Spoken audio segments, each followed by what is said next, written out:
jangan berkomunikasi di saat suami pada saat Pulang bekerja, kerja, ya gitu. dia waktu sibuk dan sebagainya, atau pas lagi bete ya, Iya, nggak betul. pekerjaan lagi ada masalah Iya, dan betul. sebagainya, maka itu tidak akan menjadi komunikasi yang maksimal kepada suami. Oleh sebab itu istri pun sangat mempengaruhi terhadap suami. Iya, betul. Karena ucapan istri ini akan mendoktrin setiap hari. Dia hidup 24 jam dengan kita. Ya. Maka istri ini pun adalah menjadi tolak ukur keberhasilan suami dan juga kebaikan suami. Nah, kalau pasangan kita sudah saling ridho, maka walaupun belum dikasih karunia anak dulu, kita masih ridho saja. Ikhlas. Saling mengingatkan. Kalau yang satunya resah, suaminya mengingatkan. Ya dek, ini kan masih Allah masih nguji kita. Kadang-kadang kan kita memang di salah satu pasangan itu ada yang resah. Betul. Entah itu dari suami atau dari istri saling resah. Tapi kalau saling mengingatkan, maka itu tidak akan pernah lagi ada konflik antara kedua belah pihak tadi.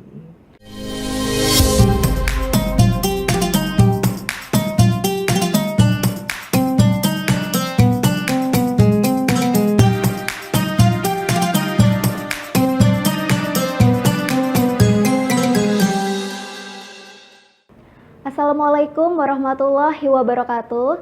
Tribuners, podcast Ramadan Wanita dan Islam kembali menyapa Anda. Tentunya menghadirkan diskusi yang menarik dengan narasumber yang istimewa. Kali ini bersama saya Vika Ayu. Hari ini kita akan membahas topik tentang keluarga, membangun keluarga dalam Islam. Membangun keluarga dalam Islam adalah sebuah proses yang mencakup aspek spiritual, emosional, sosial, dan moral. Islam memberikan pedoman yang sangat jelas tentang bagaimana cara membentuk keluarga yang harmonis, saling mendukung, dan penuh kasih sayang.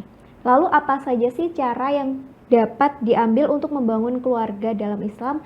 Nah, untuk mendiskusikan hal tersebut, Tribuners telah hadir di studio Tribun Jatim Network bersama kita semua. Mari kita sambut Ustazah Nurhinda Mujib.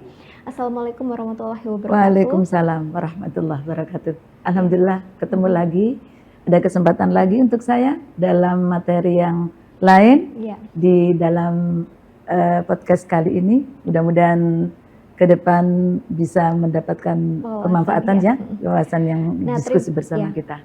Nah, Tribuners, Ustazah Nurhinda Mujib ini beliau merupakan pengasuh Pondok Pesantren Putri Al-Khosini Buduran Sidoarjo, sekaligus saya juga saya juga pengurus lembaga dakwah Nahdlatul Ulama di PCNU Sidoarjo.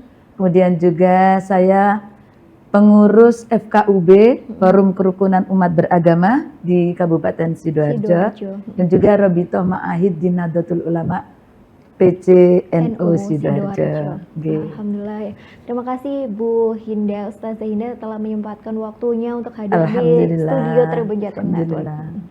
Nah, Ustazah, ini saya mau bertanya dulu nih. Sebelum berumah tangga itu kan kita perlu memiliki niat ya, niat yang ikhlas. Nah, bagaimana sih Ustazah cara supaya kita memiliki niat yang ikhlas untuk berumah tangga? Misalkan kan kadang ada ya orang yang memilih menikah itu hanya untuk misalkan sekedar sudah capek ya ditanyain gitu loh Ustazah. Nah, padahal kan enggak boleh ya, kayak menikah itu benar-benar memang sebuah pilihan tapi dengan niat yang tulus. Pertama yang harus kita bahas ya tentang masalah bagaimana rumah tangga, pertemuan antara seorang laki-laki dengan seorang perempuan atau seorang istri, seorang ayah, atau seorang suami atau seorang ibu gitu ya. Nah, dalam Islam itu tatanan itu sudah diatur baik dalam Al-Quran maupun dalam hadis Rasulullah Muhammad Sallallahu Alaihi Wasallam. Oleh sebab itu, pertama yang kita bahas adalah calon suami. Calon suami ini tentunya yang pertama adalah benar-benar niat di dalam menjalankan sunnah Rasul ini. Karena orang yang masuk dalam jenjang hilang singlenya, masuk ke dalam double ya, antara ini kan sudah punya niat yang benar-benar ikhlas karena Allah. Oleh sebab itu Rasulullah di dalam sebuah hadis juga bersabda, harus benar-benar dia mampu untuk melaksanakan sebagai kepala rumah tangga. Oleh sebab itu pertama yang ditanyakan adalah, kamu punya mahar? Pada saat Sayyidina Ali datang dan akan meminang terhadap Sayyidah Fatimah, maka ditanya maharnya apa. Tapi ingat, bukan berarti Islam itu pandang harta. Bukan. Tapi ini adalah menunjukkan niat dari laki-laki tersebut tidak mempermainkan terhadap wanita yang akan dia nikahi. Itu adalah tujuannya mahar. Oleh sebab itu mahar pasti ditanyakan. Tapi kembali lagi, walaupun mahar itu ditanyakan, bukankah Sayyidina Ali tidak mampu apa-apa dan dia menjual baju besi perangnya. Nah, intinya bukan mahar itu dengan nominal yang besar. Iya, yang nominal tertentu atau apa. Tapi ini adalah niat dari laki-laki itu, di mana dia memang benar-benar ingin mengambil wanita ini adalah untuk hidupnya. Sehingga dengan mahar ini menunjukkan kepada si wanita dan juga kepada keluarganya keseriusan dari laki-laki tersebut. Ini kalau dari laki-laki.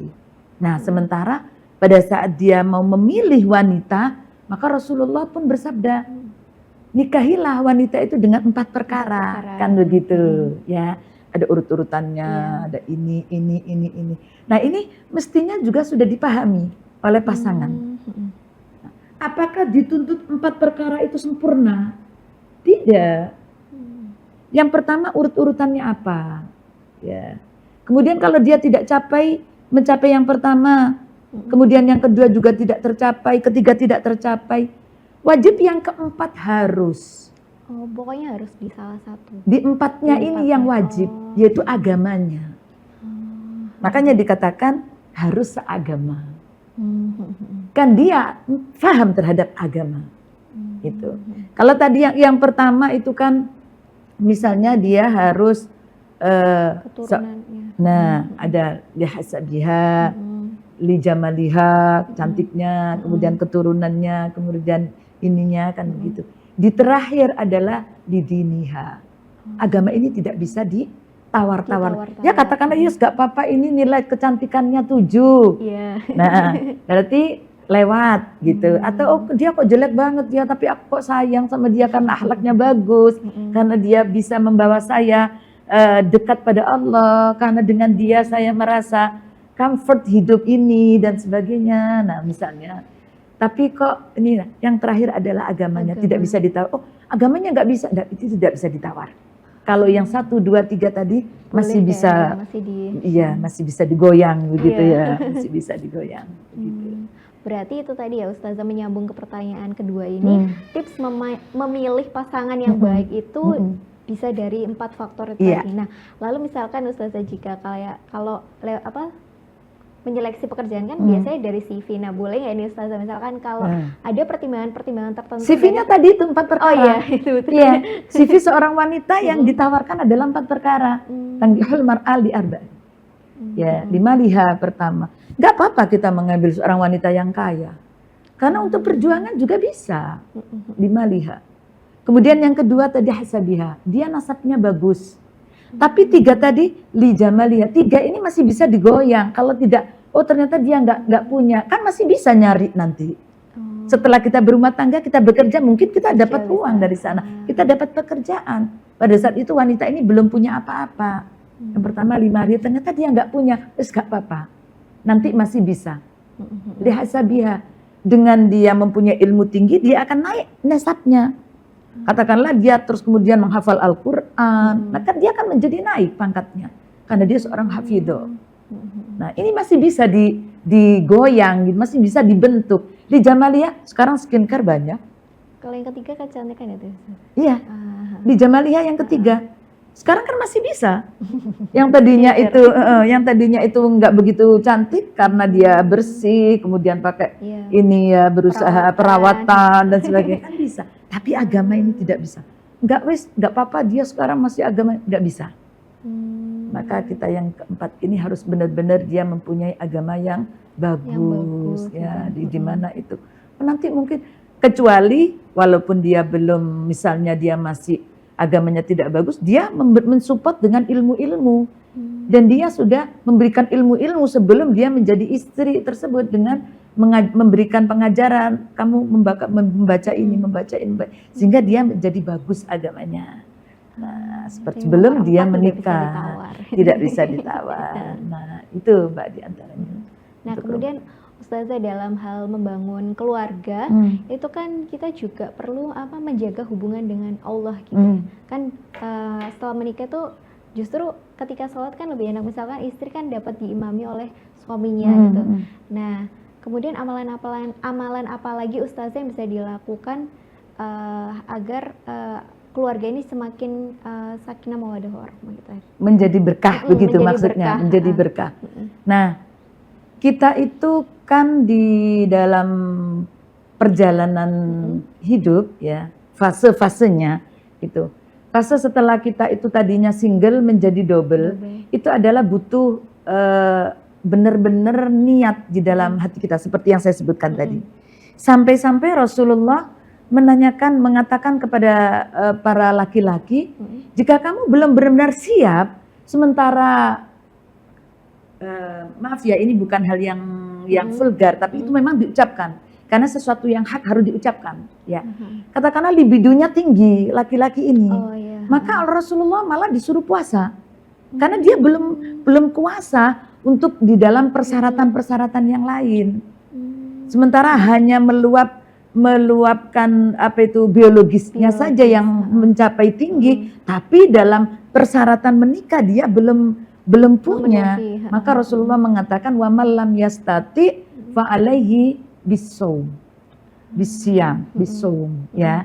Jadi kalau dia belum mampu, dalam artian dia belum mampu secara finansial, tidak punya apa-apa, yang untuk mahar tidak ada dan sebagainya. Kemudian dalam hal ilmu dia juga belum punya ilmu untuk, ini kan nanti sebagai kepala rumah tangga harus punya ilmu.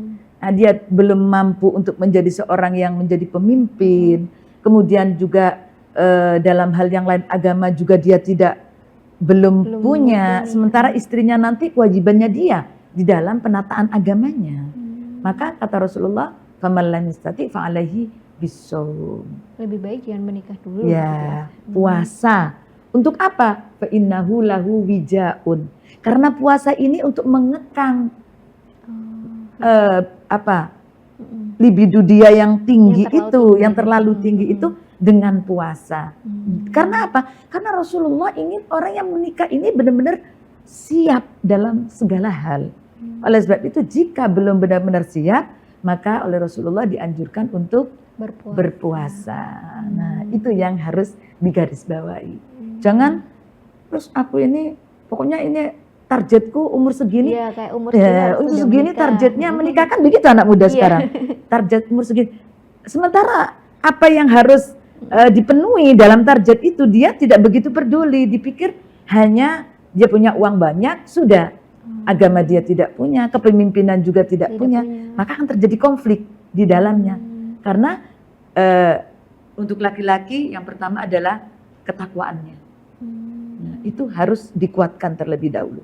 Kemudian kita memilih, kalau tadi untuk perempuan kan ada 4 perkara. Ya, nah, sementara untuk laki-laki itu banyak sekali. Ya, takwanya juga harus kita lihat, akhlaknya harus kita lihat. Nah, seperti itu banyak sekali kriteria-kriteria dari seorang laki-laki yang harus kita pilih sebagai, karena dia menjadi pemimpin bagi kita. Ar-rijalu qawwamuna 'alan nisa. Nah, itu ya Mbak ya.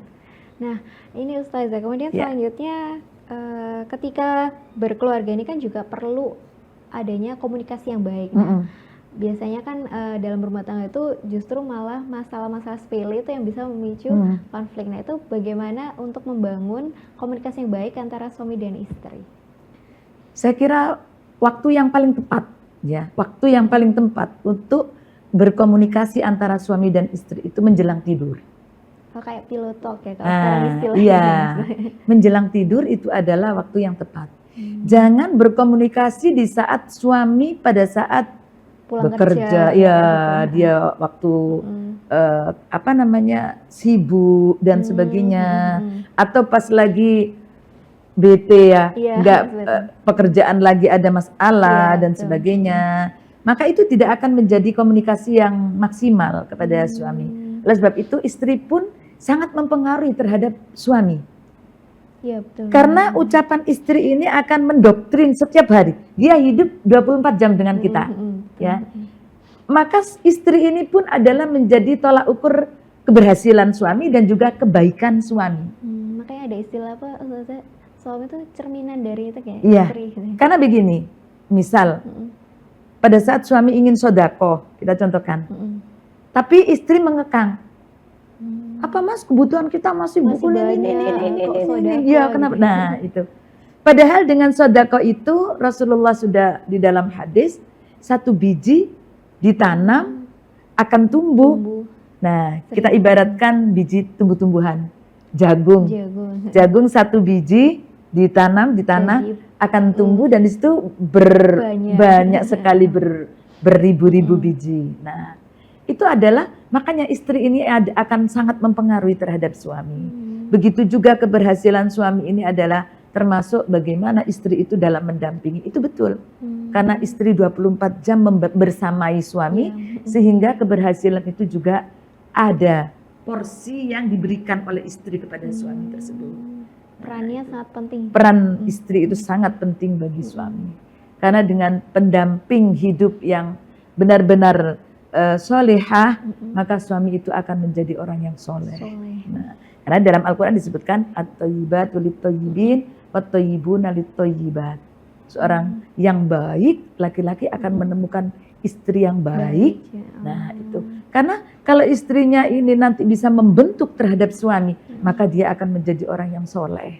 Sementara istri kalau menghalangi sodako, menghalangi bersosialisasi silaturahim, menghalangi ini dan ini, maka suami pun akan bingung.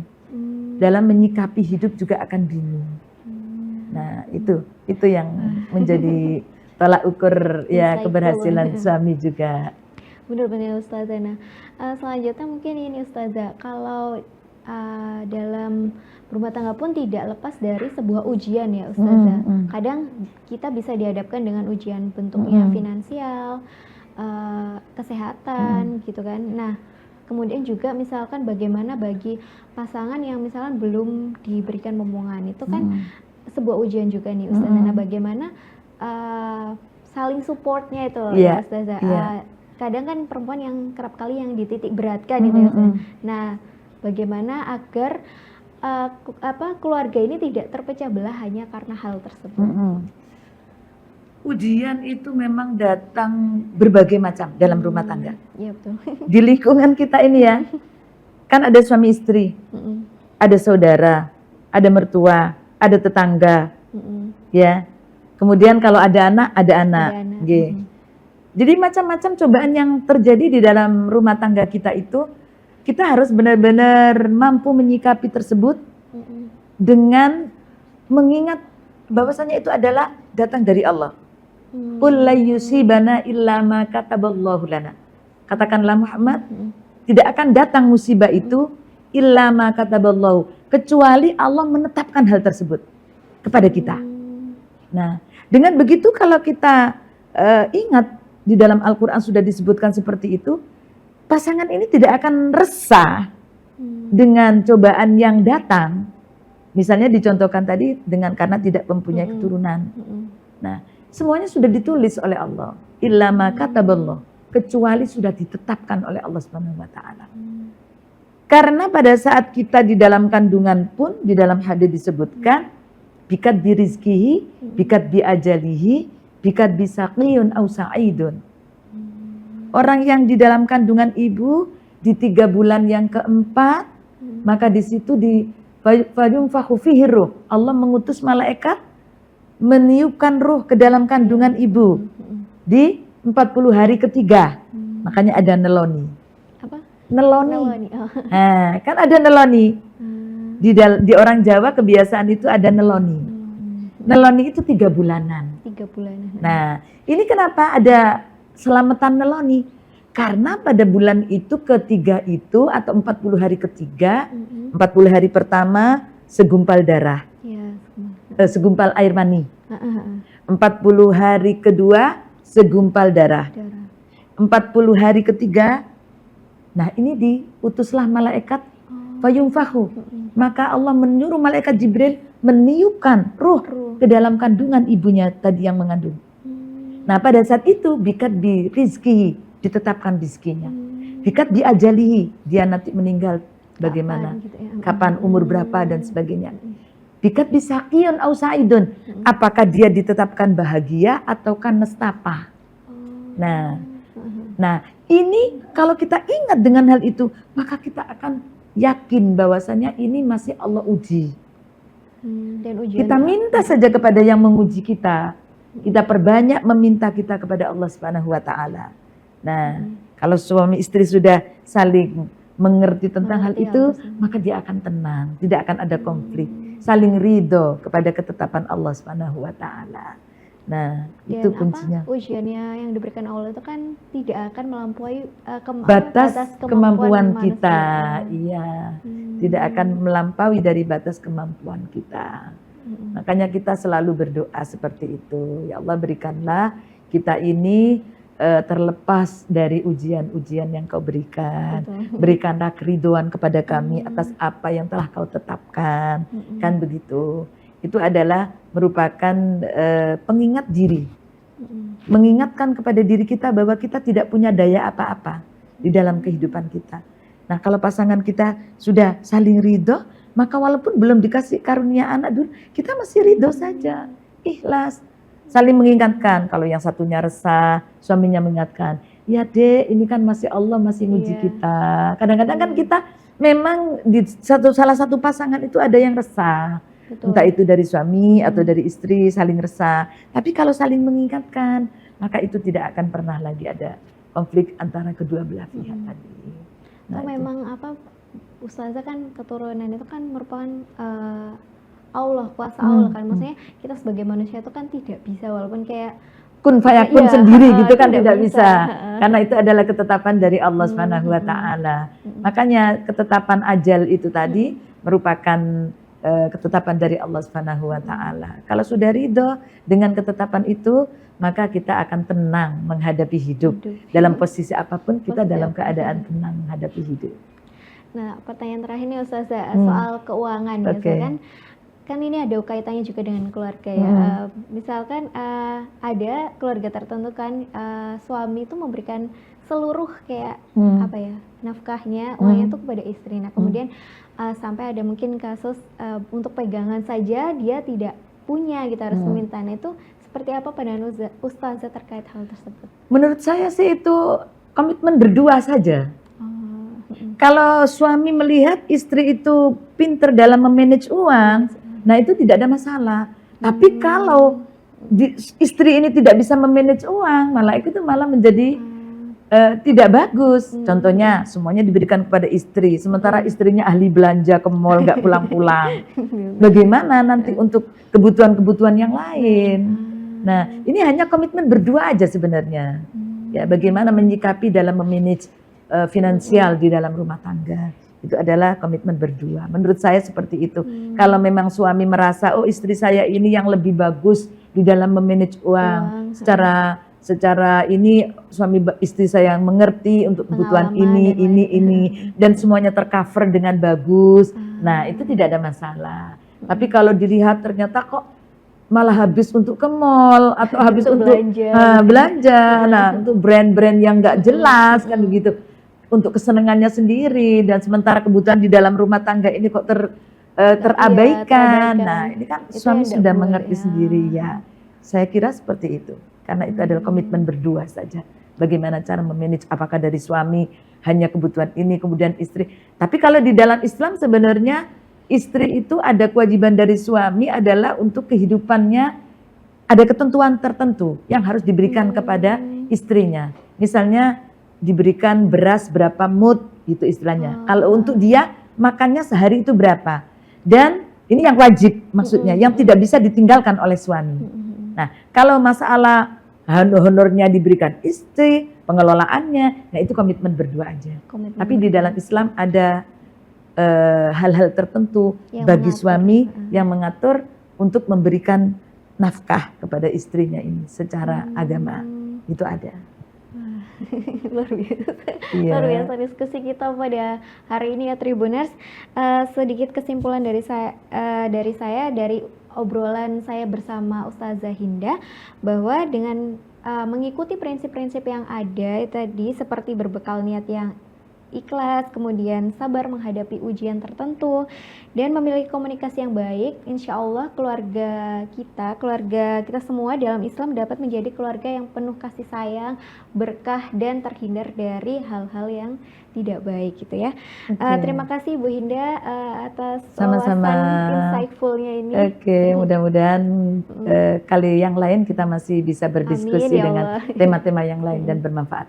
Amin ya Allah. Terima kasih Tribuners yang sudah menyaksikan podcast kita pada hari ini. Jangan lupa saksikan terus podcast Ramadan Wanita dan Islam hanya di Tribun Jatim Network. Assalamualaikum warahmatullahi wabarakatuh.